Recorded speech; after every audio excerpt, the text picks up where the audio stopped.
Hello everyone, welcome to Okul. India के सबसे affordable learning platform में आप सभी लोगों का स्वागत है। आज इस संडे स्पेशल वीडियो में हम लोग ये बात करेंगे कि ऑप्शनल सब्जेक्ट किस तरीके से चूज करना चाहिए। ठीक है, काफ़ी सारे लोगों को इसको लेकर डिमांड थी, इस वीडियो को लेकर कि इस तरीके का कोई वीडियो बनाया जाए कि ऑप्शनल सब्जेक्ट को किस तरीके से चूज करना चाहिए, कौन सा ऑप्शनल अच्छा रहता है, कौन सा ऑप्शनल ज़्यादा स्कोरिंग है, कौन सा लेना चाहिए, किन बातों का ध्यान देना चाहिए। तो इन्हीं सारे बातों को हम लोगों ने इस आज के वीडियो में इंक्लूड किया है। ठीक है, तो अगर आप लोगों का भी ये एक डाउट है या मैं कहूँगा कि एक कंसर्न है, एक क्वेरी है ऑप्शनल सब्जेक्ट को लेकर कि किस तरीके से ऑप्शनल सब्जेक्ट छांटना चाहिए, कौन सा ऑप्शनल बेटर है, कौन सा नहीं है, तो आप लोग भी इस वीडियो को ज़रूर देखिएगा। ठीक है, तो चलिए स्टार्ट करेंगे आज का वीडियो। आगे बढ़ने से पहले मैं आप सभी लोगों से एक बार फिर से रिक्वेस्ट करूँगा कि प्लीज़ चैनल का अगर आप लोगों को कंटेंट पसंद आ रहा है तो आप लोग ज़्यादा से ज़्यादा लाइक करें जो लोग चैनल पे हैं, और बाकी जो लोग नए हैं उनसे मैं रिक्वेस्ट करूंगा कि आप लोग भी चैनल को जरूर सब्सक्राइब कर लीजिएगा और बेल आइकन जरूर प्रेस कर सकते हैं सो दैट कि वीडियोस के नोटिफिकेशंस वगैरह मिस ना हो। ठीक है, तो ज़्यादा से ज़्यादा चीज़ों को, कंटेंट को लाइक करें, ज़्यादा से ज़्यादा शेयर करें, इस प्लेटफॉर्म के बारे में लोगों तक बात पहुँचाएँ कि यहाँ पर इस तरीके के जो कोर्सेज वगैरह है वो बहुत सारे चल रहे हैं। ठीक है, चलिए तो आज का जो वीडियो है उसको हम स्टार्ट करते हैं और देखते हैं कि how to choose optional subject for UPSC, civil services और या फिर आईएएस एग्जाम जिसको कहते हैं। ठीक है, देखिए सबसे पहली बात यहां पर यह है, हमें यह जानना है कि ऑप्शनल सब्जेक्ट की इंपॉर्टेंस क्या है, क्यों हम इतना ज्यादा जोर दे रहे हैं ऑप्शनल सब्जेक्ट के ऊपर। ठीक है ना, सिर्फ हम ही इस पर जोर नहीं दे रहे हैं, अगर आप कहीं पर भी इसको सर्च करेंगे तो आपको पता लगेगा कि जो ऑप्शनल सब्जेक्ट है उसका इंपॉर्टेंस बहुत बहुत ज़्यादा है। ठीक है ना, और वो ऐसा क्यों है, क्योंकि देखिए अगर हम फाइनल सिलेक्शन की बात करते हैं यूपीएससी सिविल सर्विसेज में, तो जो मार्क्स जुड़ते हैं वो दो स्टेजेस के मार्क्स हैं। ठीक है, एक तो आपके जो मेंस स्टेज है उसके मार्क्स हैं और एक इंटरव्यू के मार्क्स हैं, क्योंकि प्रीलिम्स जो है वो सिर्फ क्वालिफाइंग है, वो हमें पता है। तो प्रीलिम्स अगर आप क्रैक करके मेंस में आते हैं और मेंस क्लियर करके अगर आप इंटरव्यू में जाएंगे और ये दोनों स्टेज अगर आप क्लियर करते हैं, ठीक है, तो इन्हीं दोनों स्टेजेस के मार्क्स जुड़ के आपके जो फाइनल मेरिट लिस्ट है वो बनती है। ठीक है, अब मेंस के बारे में आप लोगों को मैंने पहले भी बताया था कि यहाँ पर कितने सारे पेपर्स होते हैं। ठीक है, ये सारे के सारे पेपर्स मेंस के हैं। ठीक, लैंग्वेज का एक पेपर होता है, एक इंग्लिश का पेपर है, ऐसे है GS1, GS2, GS3 और GS4। ठीक, इसमें से भी अगर आप इस लैंग्वेज को और इंग्लिश के पेपर को हटा दें, क्योंकि ये ऑप्शनल है, ऑप्शनल मतलब ये कंपलसरी सब्जेक्ट है, लेकिन इनके जो मार्क्स हैं वो सिर्फ क्वालिफाइंग है। फिर से मैं कहूंगा कि ये जो इनके मार्क्स हैं वो दोनों के दोनों, चाहे वो लैंग्वेज का पेपर है चाहे इंग्लिश का है, वो क्वालिफाइंग है। ठीक है, तो बाकी आप ओवरऑल मार्क्स देख लीजिए, इन पांचों पेपर के जो मार्क्स हैं वो 250 ईच है। ठीक है, GS1, GS2, GS3, GS4 और जो आपका ऐसे है उसका, तो यानी कि 1250 मार्क्स तो यहां से हो गए। और इसके बाद जो दो मेजर सब्जेक्ट हैं, यानी कि जो ऑप्शनल 1 और ऑप्शनल 2 है, सब्जेक्ट एक ही होगा, इसके दो पेपर होंगे, ऑप्शनल 1 एंड ऑप्शनल 2।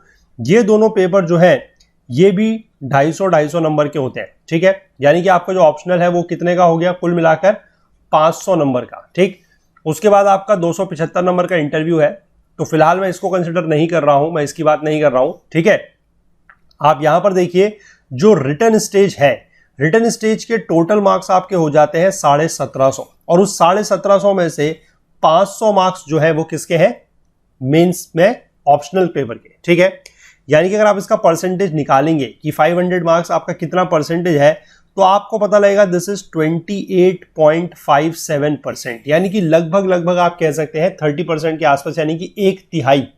ठीक है, एक तिहाई जो मार्क्स है वो आपके सिर्फ और सिर्फ किससे आने हैं, ऑप्शनल से। ठीक, और दूसरी एक बात इंपॉर्टेंट और ये भी है कि आप चाहे ऐसे का पेपर देख लें, चाहे ये जीएस के जो चारों पेपर हैं इनके अगर आप मार्क्स देख लें, ठीक है, किसी के भी आप मार्क्स देखेंगे वो लगभग बराबर होते हैं, उनमें बहुत ज्यादा जो है वो वेरिएशन नहीं होगा। यानी कि इन 450 मार्क्स की अगर मैं इन 1250 मार्क्स की अगर मैं बात करूं, तो इनमें से जो ये 5 पेपर हैं, अगर किसी का बहुत अच्छा हुआ है, ठीक है, मैं क्वालिफाइंग लोगों की बात कर रहा हूं, जो क्वालिफाई नहीं हो रहे हैं उनकी बात मैं नहीं कर रहा हूं। ठीक है, अगर किसी का ये पेपर जो है 1250 में से अगर बहुत बढ़िया भी हो रहा है, तो उसके आप मान लीजिए कि 500 के आसपास मार्क्स हैं, एवरेज की बात मैं कर रहा हूं। और अगर किसी का बहुत खराब भी हुआ है, अगर वो क्वालिफाइड है, अगर उसका बहुत खराब भी हुआ है, मेरिट लिस्ट में नाम है, तब भी उसके लगभग 450 के आसपास मार्क्स इसमें होंगे। ठीक है, तो 450 से 500 के बीच में, यानी कि यहां पर बहुत ज्यादा वेरिएशन नहीं है। जो वेरिएशन है वो आपका यहां पर है, यानी कि ये जो 500 नंबर है टोटल आपके ऑप्शनल के, ये आपके खेल को बना या बिगाड़ सकते हैं बिल्कुल अच्छे तरीके से। इस बात को आप समझ जाइए। ठीक है, क्योंकि ऑप्शनल सब्जेक्ट आपका अगर अच्छा है, अगर आप इसमें अच्छे मार्क्स स्कोर करते हैं, तो आप इस लिस्ट में ना सिर्फ अपनी जगह बना सकते हैं, बल्कि आपकी जो रैंक है वो भी काफी अच्छी हो सकती है। विद इन 100 या विद इन 50 या विद इन 10 भी हो सकती है, सिंगल डिजिट में भी रैंक हो सकती है। लेकिन वो सारा का सारा दारोमदार है आपके ऑप्शनल सब्जेक्ट्स के ऊपर और उन पर आप कैसा परफॉर्म करते हैं उसके ऊपर। ठीक है, तो अब हम यहां पर कुछ पास्ट रिजल्ट्स की हेल्प से ये समझेंगे कि जो मिथ्स हैं, ठीक है, क्योंकि काफी सारे मिथ्स, काफी सारे मिसकंसेप्शन इस तरीके के हैं कि कौन सा सब्जेक्ट ऑप्शनल अच्छा होता है, किसी में ज्यादा मार्क्स आते हैं, किसी में कम मार्क्स आते हैं। तो मैं ये सारी की सारी बातें गलत हैं, ये मैं आपको प्रूफ करूंगा कुछ पास्ट रिजल्ट्स दिखाकर। ठीक है, रिसेंटली 2-3 साल के हम लोग रिजल्ट्स देखेंगे, कुछ लोगों के मार्क्स देखेंगे जो टॉप रैंकर्स हैं उनके, और उससे हम ये पता लगाएंगे कि ऐसा नहीं है, ये सारे के सारे मिथ्स हैं। देखिए, तो सबसे पहला ये पर्सन जो है काफी वेल नोन है, कनिष्क कटारिया। 2018 जो पेपर हुआ है उसके टॉपर हैं ये, AIR-1। इनकी यहां पर आप मार्कशीट को अगर चेक करते हैं, ठीक है, इनकी आप मार्कशीट यहां पर चेक कीजिए। सबसे पहला तो चीज आपको जो देखने को मिली है, इनका ऑप्शनल सब्जेक्ट है मैथमेटिक्स। ठीक है ना। इसके बाद इनकी परफॉर्मेंस के बारे में अगर हम बात करें तो ऑप्शनल के जो 2 पेपर हैं उसमें इनके 500 में से 361 नंबर है। ठीक, अदर्स मतलब बाकी जो आपके 5 पेपर है, यानी कि ऐसे का और जीएस के 4 पेपर मिला के इनके 581 नंबर है। ठीक, और जो टोटल इनका बनता है रिटर्न का, दैट इज 942। ठीक है, तो आप समझ गए कि ऑप्शनल में देखिए कितने सारे मार्क्स हैं, 361, यानी कि अराउंड 72% के आसपास। ठीक, इसके बाद आप इससे पीछे चलिए, 2018 में ही आप आइए, जो सेकंड रैंकर है दैट इज अक्षत जैन, इनके आप अगर मार्क्स देखेंगे, इनका पहले तो आप ऑप्शनल देखिए, दैट इज एंथ्रोपोलॉजी। ठीक है, मैंने आपको पहला दिखाया था मैथमेटिक्स, दिस इज एंथ्रोपोलॉजी। ठीक है, दूसरा ऑप्शनल है। इनकी परफॉर्मेंस अगर आप देखिए तो ऑप्शनल में इनके मार्क्स हैं 335, ठीक है, 170 एंड 164, और बाकी में जो मार्क्स है इनके दैट इज 547। जो रिटर्न का इनका टोटल बनता है दैट इज 882। ठीक, इसके बाद इसी साल के जो तीसरे रैंकर हैं, यानी कि AIR थर्ड, इनको आप जानते हैं, दैट इज जुनैद अहमद। ठीक है, इनका अगर आप ऑप्शनल देखेंगे तो ज्योग्राफी, देखिए तीसरे ये पर्सन है और 3 ऑप्शनल हम लोग यहां पर देख चुके हैं। इनके जो मार्क्स हैं ऑप्शनल में वो भी आप देख लीजिए, दैट इज 321। ठीक है, 148 और 173। जो बाकी में मार्क्स दैट इज 572 और रिटर्न का टोटल इनका है 893। ये तो बात हो गई आपके 2018 की। इससे थोड़ा सा हम पीछे चलते हैं, 2017 के बारे में हम लोग बात करते हैं। इनको भी आप जानते हैं, 2017 के 2017 के ये AIR-1 है, दैट इज अनुदीप दुरी शेट्टी। इनके अगर आप ऑप्शनल देखें तो फिर से यहां पर एंथ्रोपोलॉजी है। परफॉर्मेंस आप देखेंगे तो ऑप्शनल में 318 है इनके, ठीक है, 171 और 147। अदर पेपर में 632 है। इनका ओवरऑल जो बन रहा है रिटर्न का दैट इज 950। ठीक है, 1750 में से 950। इसके बाद इससे एक पीछे साल हम और जाएंगे, दैट इज योर 2017। ठीक है, सॉरी 2016 में जो टॉपर है दैट इज नंदनी KR। इनका अगर आप ऑप्शनल देखें तो इनका ऑप्शनल बहुत ही अलग सा है, दैट इज कन्नड़ लिटरेचर। ठीक है, और इनकी परफॉर्मेंस की अगर हम बात करते हैं तो ऑप्शनल में 331 है, अदर्स में अगर हम बात करें तो 596 है और ओवरऑल 927 मार्क्स है। ठीक है, तो आपको मैंने 5 लोगों के रिजल्ट यहां पर दिखाए, ठीक है, और उनमें हम लोगों ने 4 ऑप्शनल देखे।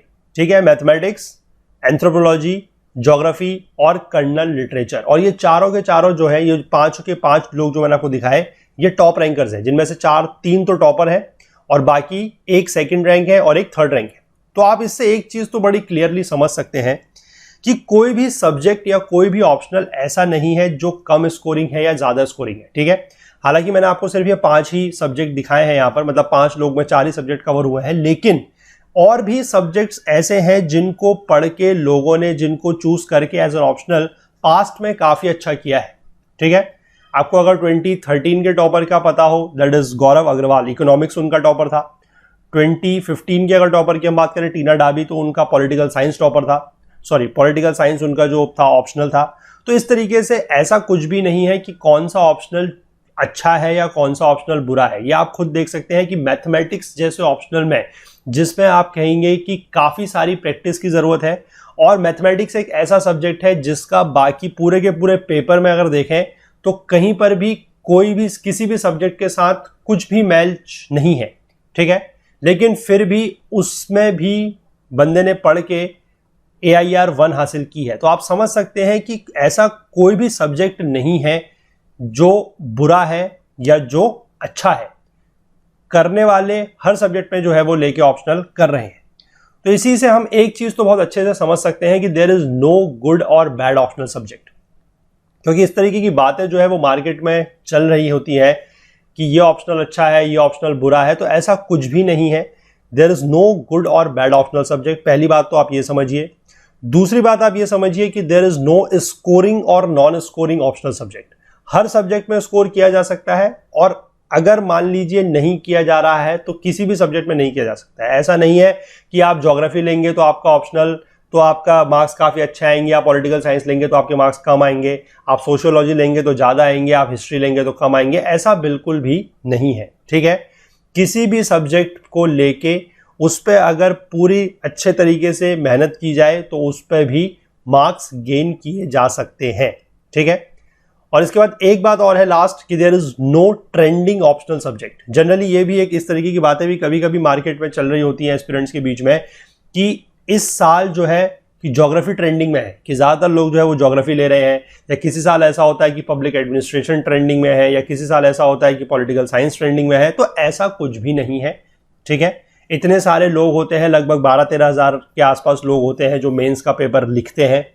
और आपको ये तो पता ही है कि जो आपको ऑप्शनल सब्जेक्ट चूज करना होता है, या आप जिस समय पहले दिन फॉर्म भर रहे होते हैं यूपीएससी का, आपको उसी दिन भरना होता है, ठीक है। यानी कि जितने भी लोग 10 लाख लोग अगर फॉर्म भर रहे हैं तो उन 10 लाख लोगों ने अपना ऑप्शनल वहां पर लिखा होगा, ठीक है। उनमें से वो 12,000 लोगों का ऑप्शनल क्या होता है, वो एक ट्रेंड के फॉर्म में बन जाता है या नहीं बनता है, वो एक मैं कहूंगा कि संयोग मात्र है, ठीक है, एक कोइंसिडेंस है। ऐसा कोई जरूरी नहीं है कि लोग इस तरीके को देख के जो है वो ऑप्शनल छांटते हैं। सब अपने अपने हिसाब से जो है वो ऑप्शनल चूज करते हैं, ठीक है।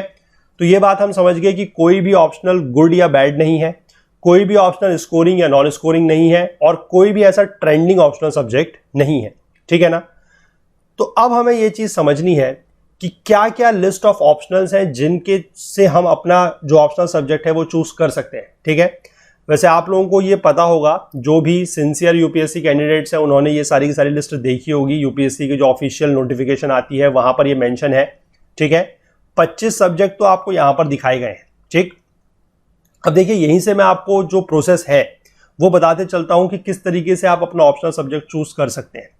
पहले तो आप ये 25 सब्जेक्ट देख लीजिए। इसके बाद कुछ सब्जेक्ट ऐसे हैं जो स्पेसिफिक लैंग्वेजेस है, उनके लिटरेचर है, ठीक है। लिटरेचर आप तभी चूज कर सकते हैं अगर आपने मान लीजिए उस सब्जेक्ट में ग्रेजुएशन वगैरह करी है तब। अदरवाइज आप लोगों के लिए लिटरेचर चूज करना बहुत ही ज्यादा मुश्किल है, unless and until you have a very firm interest in any of those languages, ठीक है। जैसे हिंदी लिटरेचर है, इंग्लिश लिटरेचर है, अगर आपका बहुत ज्यादा उस पर इंटरेस्ट नहीं है तो आप उसको चूज नहीं कर सकते, या ग्रेजुएशन नहीं है तो it becomes very difficult to choose one of them, ठीक है। तो बाकी फिर आपके पास बचते हैं ये 25 सब्जेक्ट जिनको एज एन ऑप्शनल आप चूज कर सकते हैं। अब यहां पर मैं आप लोगों को एक बड़ी अच्छी ट्रिक बताता हूं कि देखिए 25 में से आपको दिखने को ये 25 हैं, लेकिन इसमें से काफी सारे सब्जेक्ट तो ऐसे हैं जो आप कहेंगे कि बिल्कुल ही आपके आउट ऑफ स्कोप है, जिनको आप नहीं चूज कर सकते, ठीक है। जैसे अगर मैं आपकी बात करूं कि अगर आप इंजीनियरिंग एस्पिरेंट हैं या आप इंजीनियरिंग स्टूडेंट रहे हैं, आपकी ग्रेजुएशन में इंजीनियरिंग थी, मान लीजिए थी भी, तो भी यहां पर आपके पास सिर्फ और सिर्फ 3 ऑप्शन है, ठीक है। Either you can go for civil engineering, either you can go for electrical और मैकेनिकल। अगर आप आपकी इन तीनों में से कोई एक इंजीनियरिंग थी तो आपके पास बाकी 2 ऑप्शन तो फिर भी कट जाते हैं, ठीक है। और अगर मान लीजिए आप इंजीनियरिंग बैकग्राउंड से है ही नहीं, तो फिर तो आप ये समझ लीजिए कि आपके लिए ये तीनों जो सब्जेक्ट हैं ये यहां से हट जाएंगे। सही बात तो ये है, क्योंकि अगर आप इंजीनियर नहीं है तो आप इंजीनियरिंग सब्जेक्ट चूज नहीं कर सकते, ठीक। इसके बाद आपके पास जो सब्जेक्ट हैं जो आप कह सकते हैं कि आप ले सकते हैं अगर आप साइंस बैकग्राउंड के हैं तो, अगर आपका मेडिकल बैकग्राउंड है या आपका फिजिक्स का कोई बैकग्राउंड है या केमिस्ट्री का बैकग्राउंड है, यानी कि आपने इनमें अगर ग्रेजुएशन या पोस्ट ग्रेजुएशन की हुई है तो आप इनको भी चूज कर सकते हैं, ठीक है। Similarly goes for your zoology, similarly goes for your botany, तो इन सब्जेक्ट्स को भी आप लोग चूज कर सकते हैं। या फिर अगर आप ह्यूमैनिटीज के स्टूडेंट्स हैं तो you can go for anthropology, ठीक है। इकोनॉमिक्स आपके पास ऑप्शनल है, आपके पास ज्योग्राफी ऑप्शनल है, आपके पास हिस्ट्री है, you have law, you have philosophy, you have PSIR that is political science and international relations, PubEd है, sociology है, तो ये सारी चीज़ें जो है वो चूज़ की जा सकती हैं। तो आपको यहाँ पर से क्या करना है कि कुछ ऑप्शनल आप देख सकते हैं कि आप कौन सा चूज़ कर सकते हैं, ठीक है। मतलब बिल्कुल भी आपको मैं कहूँगा कि दिशा से भटकना नहीं है, ठीक है। आप ये नहीं कह सकते कि मुझे ज्योग्राफी भी अच्छा लगता है और मुझे मैथ्स भी अच्छा लगता है, मुझे पॉलिटिकल साइंस भी अच्छा लगता है। अच्छा लगना एक अलग बात है, ठीक है ना, लेकिन ऑप्शनल के लिए आपको चीजें थोड़ा सा और डीप में समझनी पड़ेंगी, वो मैं भी आपको बताऊंगा क्या है। आप फिलहाल यहां पर से ये लिस्ट ऑफ ऑप्शनल्स देख के अपना थोड़ा बहुत मन जो है वो बना सकते हैं, अगर अभी तक नहीं बनाया है आप लोगों ने तो, ठीक है। इसके बाद जो मैं आपको लैंग्वेज बता रहा हूं वो ये सारी की सारी लैंग्वेजेस हैं। अगर कोई इन लैंग्वेजेस का लिटरेचर अगर चूज करना चाहे तो वो भी कर सकता है। जैसे कि मैंने आपको 2016 की जो टॉपर थी नंदिनी केआर, उनका दिखाया था, कर्नल लिटरेचर उन्होंने चूज किया था। हालांकि वो एक इंजीनियर थी पर उनके घर में इस तरीके का कुछ माहौल वगैरह था कि उनकी जो मदर थी वो इससे जुड़ी हुई थी, तो उन्होंने ये चीज़ इसलिए चूज की थी। मतलब वही मैं कह रहा हूँ कि अगर इस तरह कोई इंटरेस्ट वगैरह नहीं है या कोई बैकग्राउंड आपका इससे संबंधित नहीं है तो लिटरेचर लेना जो है वो एक अपने आप में बहुत बड़ा टास्क है, बहुत कठिन टास्क है, ठीक है। तो यहां पर आप समझ गए कि क्या क्या ऑप्शनल्स आपके पास अवेलेबल हैं, ठीक है। इसके बाद अब आप लोगों के मन में जैसे ये बच्चा सोच रहा है यहां पर कि which optional should I go with, ठीक है। इतने सारे ऑप्शनल आपको मैंने सब्जेक्ट दिखाए, 25 तो वो हैं और बाकी इतने सारे लिटरेचर्स हैं। अब जैसे ये बच्चा देखिए पढ़ाई तो कर रहा है, आप लोगों की स्थिति भी काफी समय होता होगा कि इस तरीके की होती होगी कि आप पढ़ने तो बैठे हैं लेकिन आप लोगों के दिमाग में ये चल रहा है कि मैं कौन सा ऑप्शनल सब्जेक्ट लूँ, कौन सा ऑप्शनल मेरे लिए अच्छा रहेगा। मेरे एक दोस्त से बात हुई थी, उसने मुझे कहा था कि वो तो ये सब्जेक्ट ले रहा है या ले रही है, ठीक है।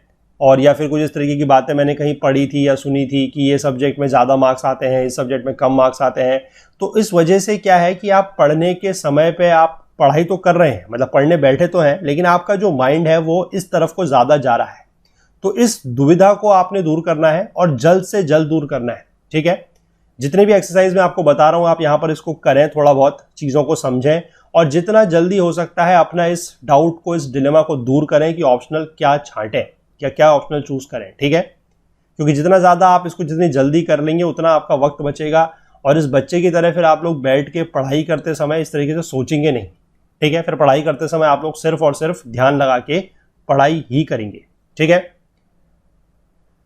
तो वाइल चूजिंग ऑप्शनल सब्जेक्ट आपको क्या ध्यान रखना है, ये देखिए। सबसे पहली चीज तो ये है कि you must have firm grip over the optional subject, क्योंकि मैंने आपको बताया कि 500 नंबर का वहां पर पूरा का पूरा खेल है और वो ऑप्शनल सब्जेक्ट आपका जो खेल है वो बना सकता है या बिगाड़ सकता है, ठीक। अगर आपने ऑप्शनल में अच्छा परफॉर्म किया, आप 60-70% अगर वहां पर स्कोर कर जाते हैं यानी कि 300 प्लस, तो आपके काफी अच्छे चांसेस हैं अगर आपने जो बाकी सब्जेक्ट्स हैं यानी कि जो जीएस प्लस ऐसे का सब्जेक्ट है और जो इंटरव्यू होगा उसमें अगर आप लगभग एवरेज भी परफॉर्म करते हैं, क्योंकि वहां पर लगभग जो लोगों के नंबर है वो आप कह सकते हैं कि 40% के आसपास, 45% के आसपास ही आते हैं, उससे ज़्यादा नहीं आते, ठीक है।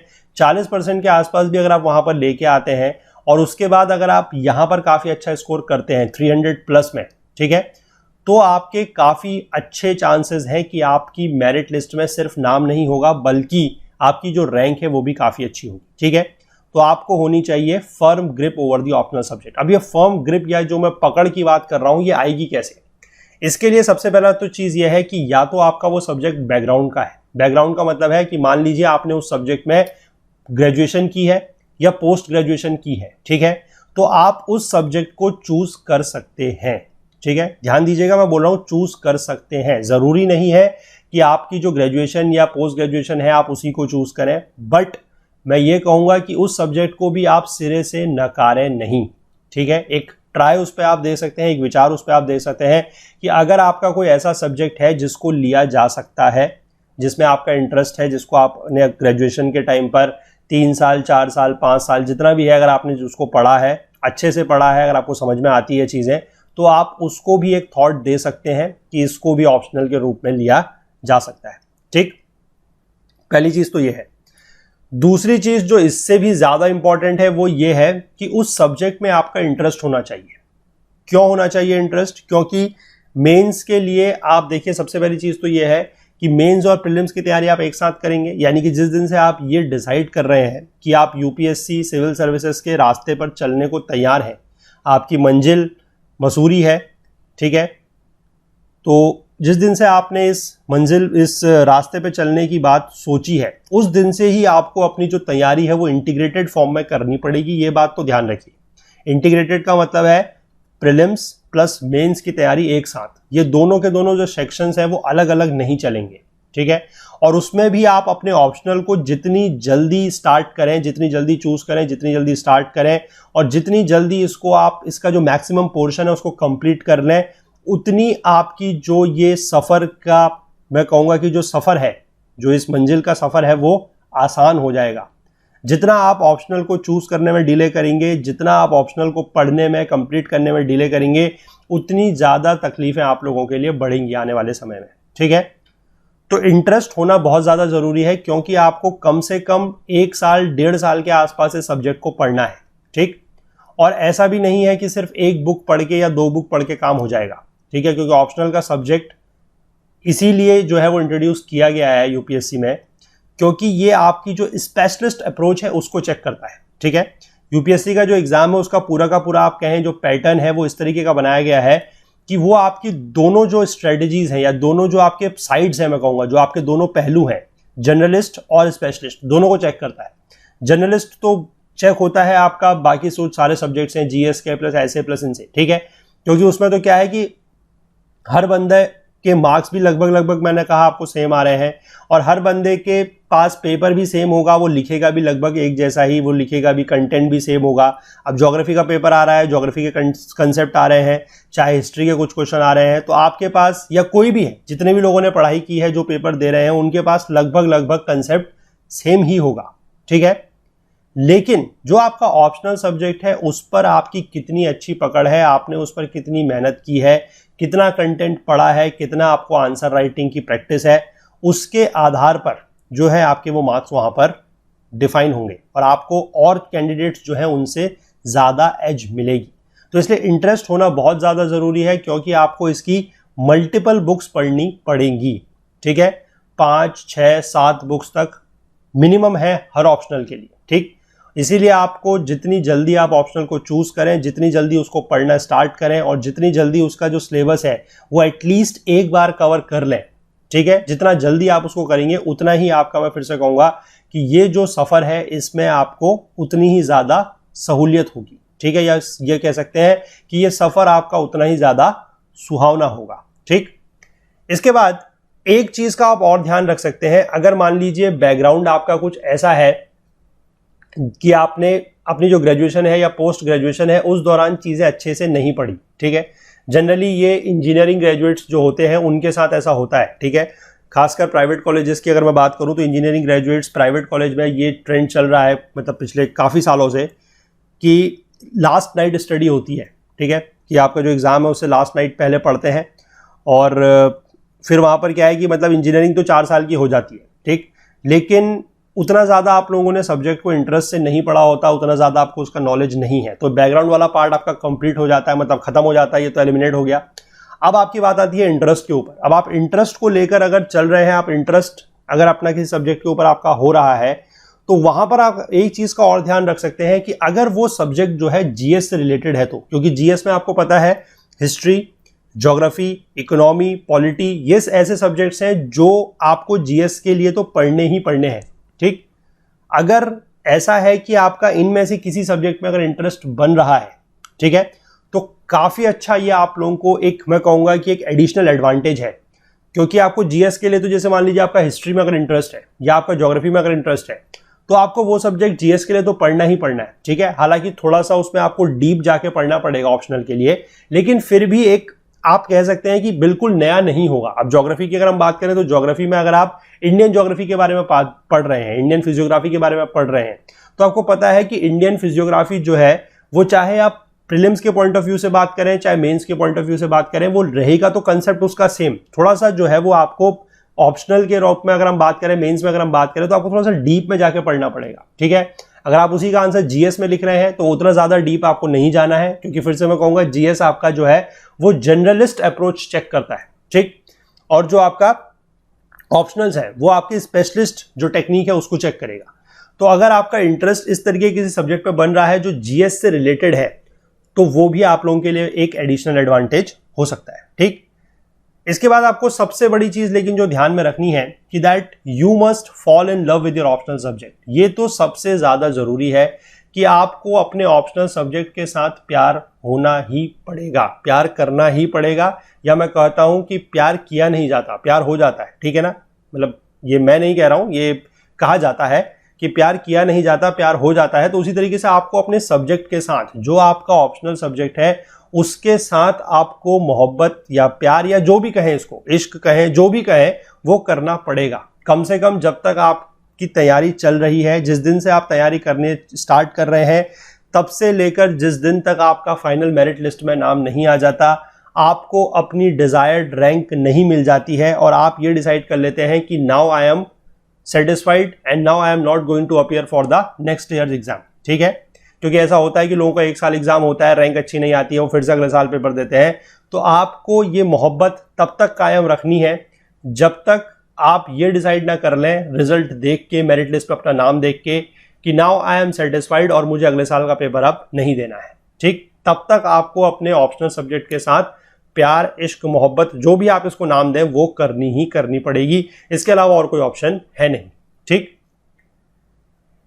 इसके बाद आपको एक चीज का और ध्यान रखना है, ये सारी की सारी बातें तो है, बैकग्राउंड की बात हो गई, इंटरेस्ट की बात हो गई, जीएस रिलेटेड की बात है वो हो गई, प्यार मोहब्बत की बात हो गई, लेकिन एक चीज जो आपको सबसे ज्यादा ध्यान रखनी है वो ये भी है कि आप जो भी सब्जेक्ट चूज कर रहे हैं, थोड़ा सा उसके बारे में ये भी देख लीजिएगा कि उसका जो स्टडी मटेरियल है वो, और गाइडेंस, ठीक है, guidance in the form of mentor, चाहे ऑनलाइन हो चाहे ऑफलाइन हो, कैसे भी हो, वो थोड़ा सा अवेलेबल होनी चाहिए। ठीक है, मान लीजिए आपको किसी ऐसे सब्जेक्ट पे इंटरेस्ट आ जाता है, आप कुछ पढ़ रहे थे, आपको कुछ ऐसे सब्जेक्ट पे इंटरेस्ट आ गया जिसका स्टडी मटेरियल और गाइडेंस जो है वो थोड़ा सा लैकिंग है, थोड़ा सा प्रॉपर नहीं है, तो वहां पर भी आपको शुरुआत में आप जोश जोश में स्टार्ट तो कर सकते हैं, पर हो सकता है कि अगर आपको कभी कोई तकलीफ आए तो आपके पास साथ देने के लिए या आपको गाइड करने के लिए प्रॉपर गाइडेंस की आपको कमी महसूस हो। तो इस चीज को भी आप थोड़ा सा स्टार्टिंग में ध्यान दीजिएगा कि स्टडी मटेरियल और गाइडेंस अगर आपकी प्रॉपर है, जिस सब्जेक्ट को आप चूज कर रहे हैं, जिस पे आपका इंटरेस्ट हो रहा है, तो फिर आप उस सब्जेक्ट के लिए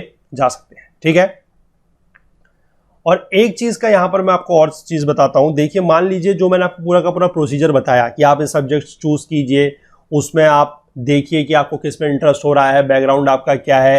अगर आपका बैकग्राउंड वाला सब्जेक्ट नहीं आता है तो आपने इंटरेस्ट के हिसाब से कुछ पढ़ना स्टार्ट किया, आपने जीएस के कुछ सब्जेक्ट पढ़े, तो आपको लग रहा है कि आपको ज्योग्राफी भी अच्छी लग रही है, आपको पॉलिटिकल साइंस भी अच्छी लग रही है, आपको इकोनॉमिक्स भी अच्छी लग रही है। ऐसा हो सकता है, क्योंकि स्टार्टिंग फेज में कुछ भी हो सकता है कि अच्छा लग सकता है, जिसको बोला जाता है अट्रैक्शन, कि प्यार से पहले अट्रैक्शन होता है। ठीक है, तो अट्रैक्शन जरूरी है कि एक से ज्यादा के साथ हो सकता है। ठीक है, प्यार हो सकता है कि एक ही से हो, लेकिन अट्रैक्शन एक से ज्यादा के साथ हो सकता है। ठीक, तो अब मान लीजिए आपको 2-3 सब्जेक्ट के साथ ये चीज जो है वो लगता है कि आपको हिस्ट्री भी अच्छा लग रहा है, आपको ज्योग्राफी भी अच्छा लग रहा है, आपको पॉलिटिकल साइंस भी अच्छा लग रहा है, तो उस स्थिति में आप क्या करेंगे, क्योंकि फाइनली आपको सेलेक्ट तो एक ही सब्जेक्ट करना है, तो आप क्या करेंगे उस स्थिति में, ये देखिए।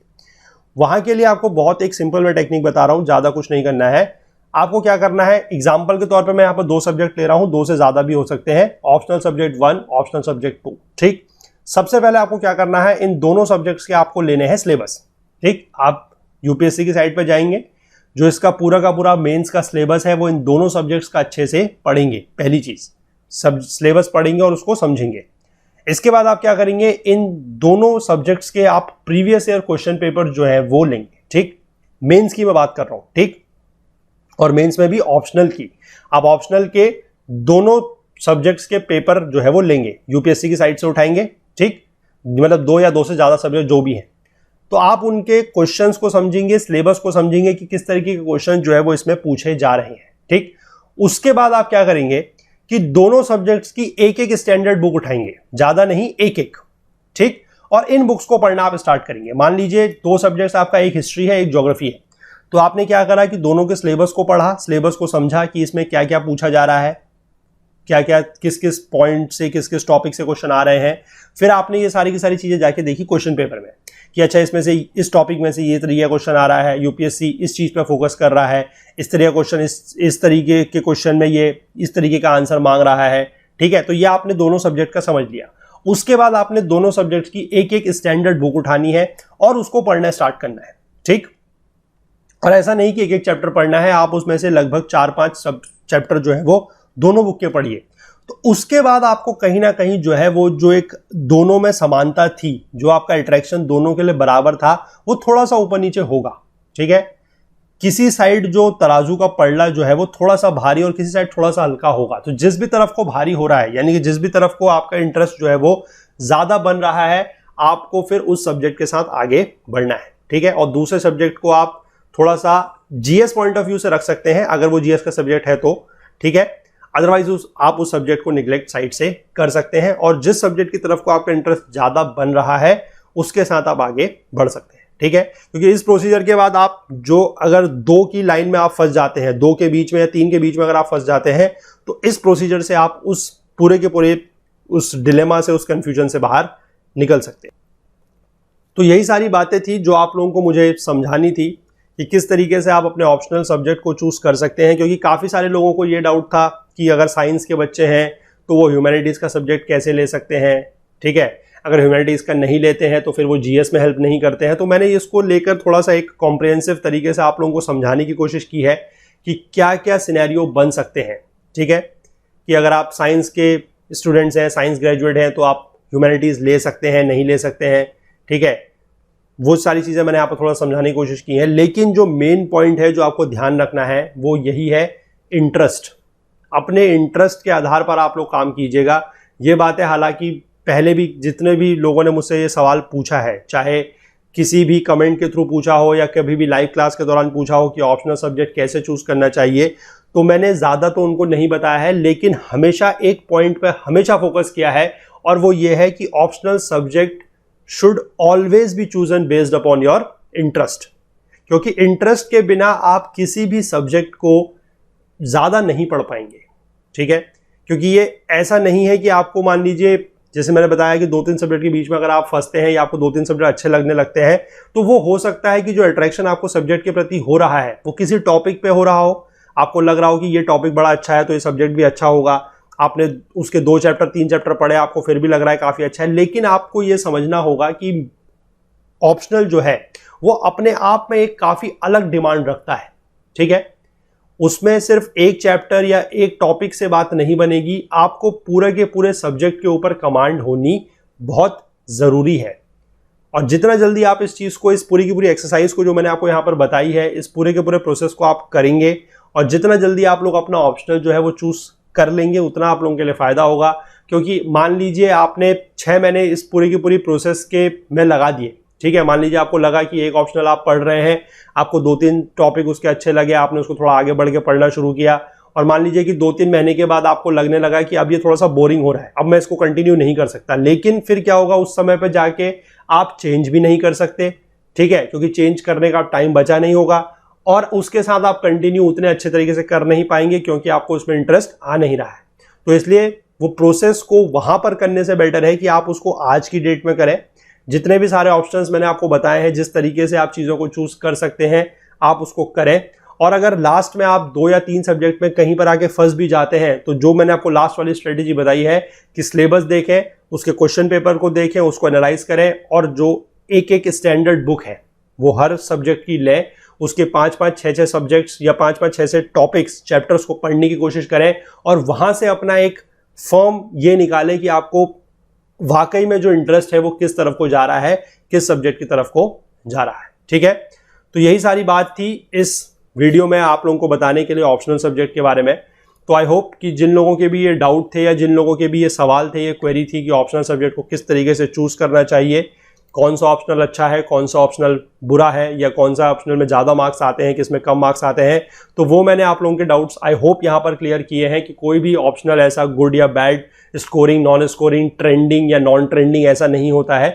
हर सब्जेक्ट को लेके लोगों ने मार्क्स गेन किए हैं और यहाँ तक कि टॉप भी किया है, AIR 1 भी लेके आए हैं, ठीक है। मैथमेटिक्स जैसे सब्जेक्ट के साथ भी अगर किसी ने AIR 1 हासिल की है तो आप समझ सकते हैं कि कोई भी सब्जेक्ट लेके आप उस पर महारत हासिल कर सकते हैं। बस ध्यान इसी बात का रखना है कि उस सब्जेक्ट में आपकी जो पकड़ है, जो ग्रिप है, वो काफ़ी अच्छी होनी चाहिए, ठीक। चलिए, तो वीडियो आप लोगों को कैसा लगा, इसको लेकर आप लोग ज़रूर अपने फीडबैक्स दीजिएगा। अगर इस सारी प्रोसेस के बाद भी, इस पूरे के पूरे वीडियो को देखने के बाद भी अगर आप लोगों के मन में कोई डाउट, कोई क्वेरी अगर रहती है तो आप ज़रूर हमसे कांटेक्ट कर सकते हैं। आप नीचे कमेंट सेक्शन में हमसे पूछ सकते हैं, या फिर जो हमारी ईमेल आईडी है वहाँ के थ्रू भी आप लोग पूछ सकते हैं। हमारा Facebook page, Twitter page, Telegram channel को आप लोग ज्वाइन कर सकते हैं, वहाँ पर भी आप अपने डाउट पूछ सकते हैं, ठीक है। अगर कोई भी डाउट होता है तो आप ज़रूर पूछेगा। बाकी अगर आप लोगों को वीडियो पसंद आया है तो प्लीज़ लाइक ज़रूर कीजिएगा, और आपके कोई फ्रेंड्स, कलीग्स हो सकते हैं जिनको इस तरीके के वीडियो की ज़रूरत हो, जो इस तरीके की दुविधा में फंसे हो, तो उनको भी आप ये वीडियो ज़रूर शेयर कीजिएगा, ठीक है। और बाकी जो लोग चैनल पे नए हैं, अगर उनको भी ये कंटेंट पसंद आया है तो वो लोग भी चैनल को ज़रूर सब्सक्राइब कर सकते हैं, और बेल आइकन प्रेस करना ना भूलिएगा ताकि वीडियोज़ की नोटिफिकेशंस वगैरह आप लोगों से मिस ना हो, ठीक है। तो चलिए, इसी तरीके से किसी और वीडियो में, संडे स्पेशल में फिर से आपके सामने हाजिर होंगे। तब तक के लिए अपना बहुत बहुत ध्यान रखिएगा। Please do take care of yourself. Thank you. Have a nice day. Bye bye.